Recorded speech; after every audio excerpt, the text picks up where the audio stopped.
పాలస్తీనాలో కూడా గజాలో దాడులు జరిగితే 100 మంది పిల్లలు చనిపోయారనేటువంటి మాట చెప్తున్నారు. కానీ పిల్లల కింద ఉన్నటువంటి అంతకుముందు హాస్పిటల్కి సంబంధించినటువంటి దాంట్లో కూడా హాస్పిటల్ మీద దాడి జరిపారని ఇండియన్ మీడియా కూడా కనీసం దాని వెనక దాని కింద ఉగ్రవాద స్థావరాలు అనేటువంటి మాట చెప్పట్లేదు. అసలు హమాసు గత కొన్ని దశాబ్దాలుగా ఒక సొరంగం నెట్వర్క్ క్రియేట్ చేసుకుంది గాజా స్ట్రిప్ కింద అనేది అందరికీ తెలిసిన అంశం, ప్రతి ఒక్కళ్ళకి తెలుసు. ఆ సొరంగంలు ఏవైతే నెట్వర్క్ ఉందో దాని కింద బలమైన స్థావరాలన్నీ కూడా, అంటే మనుషులు ఉండడానికి, ఆఫీసులు ఫంక్షన్ చేయడానికి, అవన్నీ కమాండ్ కంట్రోల్ సెంటర్స్ కానీ అన్నీ కూడా వాళ్ళు కావాలని హాస్పిటల్స్, స్కూల్స్ కింద కన్స్ట్రక్ట్ చేశారనేది ఇప్పుడు ఆల్రెడీ వెలుగులోకి వస్తున్నా. ఎందుకంటే గతంలో నార్త్ గాజాలో ఏదైతే గాజా దీని వైపు ఉందో అక్కడ సిటీస్లో దాడి చేసినప్పుడు హాస్పిటల్స్ కింద నెట్వర్క్ పెద్ద పెద్ద ఇవి ఉన్నాయి, కమాండ్ కంట్రోల్ సెంటర్స్ ఉన్నాయి. ఈరోజు అవే కమాండ్ కంట్రోల్ సెంటర్స్ని ఇజ్రాయెల్ ఇది చేయాలి. దానికి రక్షణగా పాలస్తీనా ఏం చేస్తోంది? పౌరుల్ని హాస్పిటల్స్ అనే పేరుతో, స్కూల్స్ అనే పేరుతో, మసీదులు అనే పేరుతో పౌరుల్ని జమ చేసి పెడుతోంది. కింద వాళ్ళు పని చేసుకుంటూ ఉంటారు. ఇది బహిరంగ రహస్యం. ఈ రహస్యాన్ని తెలిసిన ప్రతి ఒక్కళ్ళు ఖండించాల్సింది ఎవరిని? యుద్ధంలోకి పౌరుల్ని షీల్డ్గా వాడుకుంటున్నది హమాస్ని ఎవరు ఖండించరు. అంతా ఇజ్రాయెల్దే తప్పంటారు. మరి హమాస్ దాకా ఎలా వెళ్తుంది ఇజ్రాయెల్? ఇప్పుడు ఇజ్రాయెల్ మీద దాడి చేసి 1200 మంది చనిపోవడానికి కారణం హమాస్. అది ఎందుకు చేయనిచ్చారు మీరు? హమాస్ చేసిన తర్వాత హమాస్ని ఎవరు తప్పుపట్టినప్పుడు ఏమవుతుంది అక్కడ? ప్రతిరోజు ఇజ్రాయెల్ మీద నేను సొరంగంలో దాక్కొని దాడి చేస్తా, లేదా స్కూల్ కింద ఉండి నేను మొత్తం నెట్వర్క్ని కంట్రోల్ చేస్తానంటే అయ్యే పని కాదు. అది ఈరోజు ఇజ్రాయెల్ స్పష్టంగా చెప్పేసింది. ఇది ఒక పరిణామం. దాని మీద ఏదైతే చర్చ జరుగుతుందో దాన్ని ఎవరు ఖండించరు. ఇజ్రాయెల్ గాజాలో జరుగుతున్న దాన్ని, గాజాలో హమాస్ చేస్తున్న దాన్ని ఎవరు ఖండించకపోగా ఈరోజు పరిస్థితి ఏంటి? ఎవరైతే ఈ దాడికి కారణమో, ఎవరైతే హమాస్ మిలిటరీ కమాండర్గా ఉన్నారో సిన్వర్ అనే ఆయన్ని ఈరోజు పాలస్తీనా హమాస్ పొలిటికల్ చీఫ్గా, అంటే హమాస్ అధినేతగా డిక్లేర్ చేశారు. ఎందుకు డిక్లేర్ చేశారు? ఇప్పుడు 2 దేశాల మధ్య యుద్ధాన్ని ఆపాలి అని అంటే 2 దేశాలకు ఆమోదయోగ్యమైన నేతలు ఆమోదయోగ్యమైన రీతిలో చర్చలు జరిపితేనే వస్తాయి. కానీ ఈ సిన్వర్ అనే వ్యక్తి అక్కడ జరిగే తీవ్రవాద కార్యకలాపాలన్నిటికీ నేతృత్వం వహిస్తున్నాడు. ఆయన హమాస్ మిలిటరీ చీఫ్. ఏ రోజు కూడా ఇజ్రాయెల్తో శాంతి ఉండాలని అతను కోరుకోలేదు. ఈ 2023లో జరిగిన దాడికి కూడా అతనే మూలకారి ప్రణాళిక రూపొందించిన వ్యక్తి. అటువంటి వ్యక్తిని ఈరోజు మీరు చీఫ్ నెగోషియేటర్గా, పొలిటికల్ హెడ్గా మీరు ప్రకటిస్తే ఈరోజు ఇజ్రాయెల్ ఒప్పుకుంటుందా? ఎవడైతే చంపాడో వాడితో నేను కూర్చొని మాట్లాడగలుగుతాను? మాట్లాడే పరిస్థితి ఉండదు, ఆమోదయోగ్యం ఉండదు. దీని అర్థం ఏంటి? హమాస్కు ఎటువంటి పరిస్థితుల్లో శాంతి చర్చలకు వెళ్ళడం, శాంతి చర్చలు జరగడం ఇష్టం లేదని స్పష్టంగా ప్రపంచానికి చెప్పినట్లయితే, మరి ఈ విషయాన్ని హమాస్కు మధ్యవర్తిత్వం వేస్తున్న మన ఈజిప్ట్, ఖతార్కు స్పష్టంగా అర్థమైంది. ఈ అర్థమైన నేపథ్యంలో ఈరోజు ఇజ్రాయెల్తో ఈజిప్టు, ఖతారు ఎలాంటి ప్రతిపాదనలు ముందుకు తీసుకురాగలుగుతాయి? ఎందుకంటే అందరికీ తెలుసు వాడు ఒప్పుకోడని. అంతే, సిన్వర్ అనే వ్యక్తి ఒప్పుకోడని అందరికీ తెలుసు. అతను యుద్ధాన్ని ఆపడని అందరికీ తెలుసు. అటువంటి పరిస్థితుల్లో అతన్ని అధినేతగా ఈ దేశాలన్నీ ఉండంగా చేసినప్పుడు ఒక రకంగా అక్కడ యుద్ధం ఆపడం ఎవరికి ఇష్టం లేదు. ఈ విషయం స్పష్టం. ఇది ఆగదు. ఇటువంటి పరిస్థితుల్లో ఇప్పుడు గల్ఫ్ దేశాల ముందున్న ఒక అతిపెద్ద సవాల్ ఏంటంటే ఆ దేశాలు ఏవి కూడా పెద్ద స్థాయిలో యుద్ధాన్ని కోరుకోవడం లేదు. అందుచేత ఈ గల్ఫ్ దేశాలన్నీ ఇప్పుడు ఏం చేస్తున్నాయి? ఇరాన్ను యుద్ధానికి పోకుండా, అటు లెబనాన్ని యుద్ధానికి పోకుండా, ఎవరైతే హిజ్బుల్లా, హమాస్ ఉన్నాయో వాళ్ళు ఇజ్రాయెల్తో ఎప్పుడు కొట్టుకుంటూనే ఉంటారు. మీరు కొట్టుకోండి, ఎవరు జోక్యం చేసుకో, ఎవరు గెలిస్తే వాళ్ళు అంతే అన్న రీతిలో వ్యవహరించాలన్న నిర్ణయాన్ని తీసుకున్నాయి.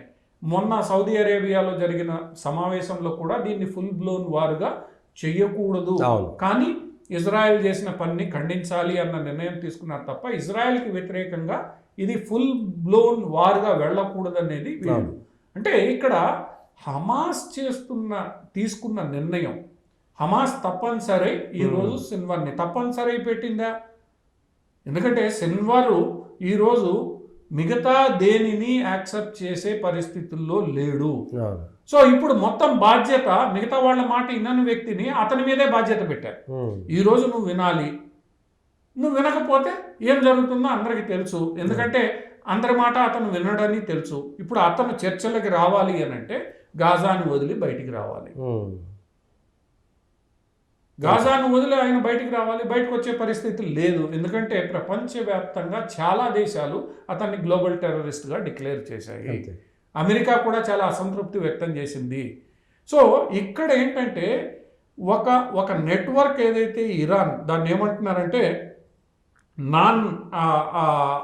నాన్ అది ఏమన్నారు, దేనికి అంగీకరించని నెట్వర్క్, తెలుగులో దాన్ని మనం ట్రాన్స్లేట్ చేస్తే నాన్ నెగోషియబుల్ నెట్వర్క్ అనేది ఇరాన్ ఒకటి క్రియేట్ చేసింది. దాంట్లో హిజ్బుల్లా, హమాస్, హౌతీస్ వీళ్ళందరూ, ఇరాన్కి మద్దతుగా ఉండే వీళ్ళందరూ మేము ఎటువంటి కాంప్రమైజు కాము అన్నది వాళ్ళ సిద్ధాంతం. వాళ్ళు కాంప్రమైజ్ గారంటే దాడులు జరుగుతున్నట్టు. ఇరాన్ వాళ్ళకి ఆయుధాలు ఇస్తూ ఉంటుంది. ఇప్పుడు రష్యా కూడా కొన్ని ఆయుధాలని సప్లై చేస్తూ ఉంటుంది. ఎందుకంటే రష్యాకు ఉన్న కంపల్షన్స్ ప్రకారం నేరుగా చెప్పకపోయినా. సో ఇరాన్ ద్వారా ఆయుధాలు వస్తుంటే యుద్ధం కొనసాగుతూనే ఉంటుంది. గల్ఫ్ దేశాలు యుద్ధం జోలికి పోకుండా వాళ్ళు ప్రశాంతంగా. ఎందుకంటే ఈరోజు Dubai one of the biggest trade centres, one of the biggest airport, one of the most travelled city. So అటువంటి స్థితిని ఈరోజు ఒక వార్ బ్లోన్ అయితే ఏమవుతుంది ఆ సిటీ పరిస్థితి? మూసుకోవాల్సిందే. దుబాయ్ కానీ, మస్కట్ కానీ, ఖతార్ కానీ, లేదా దోహా కానీ ఇవన్నీ ఈరోజు వైబ్రెంట్ సిటీస్గా వాళ్ళు తయారు చేసే ప్రయత్నంలో పడినప్పుడు ఇక్కడ 2-3 ఏళ్ళు యుద్ధం సాగితే, ఎందుకంటే అమెరికా ఖచ్చితంగా యుద్ధంలోకి వస్తుంది. ఒక రోజులో తెగదు, తెల్లారదు, 2-3 ఏళ్ళు సాగుతుంది. సాగినప్పుడు ఏమవుతుంది? ఈ నగరాలన్నీ అల్లకల్లోలం అయిపోతాయి. కాబట్టి ఈ దేశాలు జాగ్రత్త పడతాయి. లెబనాన్లో కూడా సగం ప్రజలు మీరు మా జోలికి రావద్దు, హిజ్బుల్లా ఏం చేసుకుంటుందో చేసుకోండి అని వణికి వస్తున్నారు. ఇటువంటి పరిస్థితుల్లో ఈజిప్ట్ యుద్ధానికి సిద్ధంగా లేదు, అమెరికాని కాదని. అటువంటి పరిస్థితుల్లో వీళ్ళు మేము నాన్ నెగోషియబుల్ నెట్వర్క్ అనుకుంటే ఏం చేయగలుగుతారు?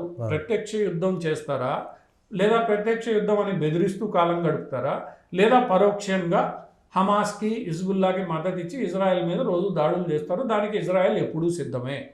ఎందుకంటే ఇజ్రాయెల్ ఏర్పడినప్పటి నుంచి దీనికి సిద్ధంగానే ఉంది, నడుస్తూనే ఉంటుంది అది.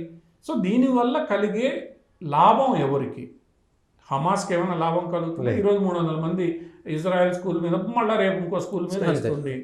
మీరన్నా తగ్గండి, అప్పటిదాకా నేను తగ్గను అన్నది ఇజ్రాయెల్ మీద ఏడ్స్ వచ్చేటప్పుడు ఒక్కరు కూడా హమాస్ నుంచి కాల్పులు ఆపాలని ఒక్కరు మాట్లాడలేదు. అది స్వాతంత్ర పోరాటం, ఇజ్రాయెల్ స్వాతంత్ర పోరాటం కదా.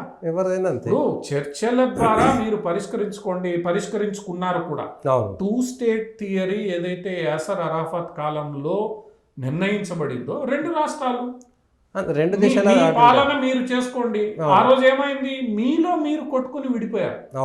వెస్ట్ బ్యాంక్ ప్రాంతం ఏదైతే ఉందో అక్కడ పాలస్తీనా అథారిటీ పాలిస్తుందో అథారిటీని కాదని మీరు స్వతంత్ర దేశం అనుకున్నారు. మంచిదే, మీరు స్వతంత్ర దేశం కండి, వెస్ట్ బ్యాంక్ని స్వతంత్ర దేశంగా ఉండమనండి, ఇజ్రాయెల్ని ఉండనివ్వండి, అయిపోతుంది. మీరు సరిహద్దులు దాటి తీవ్రవాద కార్యకలాపాలు పాల్పడాల్సిన అవసరం ఏంటి? మీరు శాంతిగా ప్రశాంతంగా మీ ప్రజలకి మంచి భవిష్యత్తు ఇవ్వాలనుకుంటే మీరు మీ దేశాన్ని పాలన. ఎన్నో నగరాలతో కూడిన దేశాలు ఉన్నాయి. సింగపూర్ ఉంది. ఇటువంటి చిన్న చిన్న దేశాల్లో నువ్వు గాజా కూడా ఒకటి ఉంటుంది, ఎవరు కాదనరు. నీకు శాంతి ఉన్నప్పుడు ఇజ్రాయెల్ కూడా గాజా నుంచి వచ్చే వాళ్ళని పని చేసుకొని మళ్ళీ వెనక్కి వెళ్ళండి అని చెప్పింది. అట్లా జరిగింది కూడా చాలా మధ్యలో 4-5 సంవత్సరాలు. ఆ పని ఎందుకు పాలస్తీనా లేదా హమాస్ చెయ్యదు? నువ్వు బతుకు, నన్ను బతకనివ్వు, లేదా నేను బతుకుతా నువ్వు బతుకు అన్న సిద్ధాంతాన్ని ఎందుకు ఇక్కడ అంగీకరించట్లేదు? ఈరోజు బంగ్లాదేశ్లో కూడా మేము చెప్పింది నువ్వు వినాలి. ఎందుకు వినాలి? ఇప్పుడు మేము చెప్పింది వినకపోతే అలజడి సృష్టిస్తాం, తీవ్రవాదాన్ని రెచ్చగొడతాం. ఏంటి మాటలు? ఎన్ని చేస్తారు మీరు? అంటే ఒప్పుకుంటున్నట్టు మేము తీవ్రవాదులు అనేటువంటిది వాళ్ళే ఒప్పుకున్నట్లు లెక్క. మహమ్మద్ యూనిస్ లాంటి నోబుల్ శాంతి పథకాన్ని తీసుకున్న వ్యక్తి ఈ మాటలు మాట్లాడడం, ఇప్పుడు భారత ప్రభుత్వం ఖండించకపోవచ్చు, తప్పనిసరి భారత ప్రభుత్వం ఆయనతో మాట్లాడాల్సి రావచ్చు 2 దేశాలు కాబట్టి. కానీ ఆయన మాట్లాడిన విధానం ఏదైతే ఉందో అది సరైంది కాదు. ఈరోజు హిందువులు రోడ్డు మీదకి రావాల్సిన అవసరం ఏమొచ్చింది? నువ్వు ఆ మైనారిటీలు 18% ఉన్నావు, వాళ్ళ పరిరక్షణకి ఏం చేస్తావు? కేవలం ప్రకటనలు ఇస్తావా? ఈరోజు ఏమవుతోంది? మీరిచ్చిన ఈ ధైర్యంతోనే వీళ్ళు ఇష్టానుసారం చేస్తున్నారు. సుప్రీంకోర్టు ప్రధాన న్యాయమూర్తి ఏం చేశాడండి? మీకు అనుకూలంగా తీర్పిచ్చాడు కాబట్టి ఆయన రాజీనామా చేయాలన్నా. అంతే. రెండు, ఆ బ్యాంకు గవర్నర్ ఏమి తప్పు చేశాడండి? ఇప్పుడు బంగ్లాదేశ్ రిజర్వ్ బ్యాంక్ గవర్నర్ ఆయన్ని రాజీనామా చేయమన్నారు. పోనీ ప్రధాన న్యాయమూర్తి రాజీనామాతో మీరు సంతోషపడ్డారా? మొత్తం సుప్రీంకోర్టు రాజీనామా ఏం చేయాలనుకుంటున్నారు మీరు? రేపు బంగ్లాదేశ్ ఆర్మీ చీఫ్ రాజీనామా చేయమంటారు, పోలీస్ చీఫ్ రాజీనామా చేయమంటారు. పోలీసులు ఇప్పుడు ఏంటి పరిస్థితి?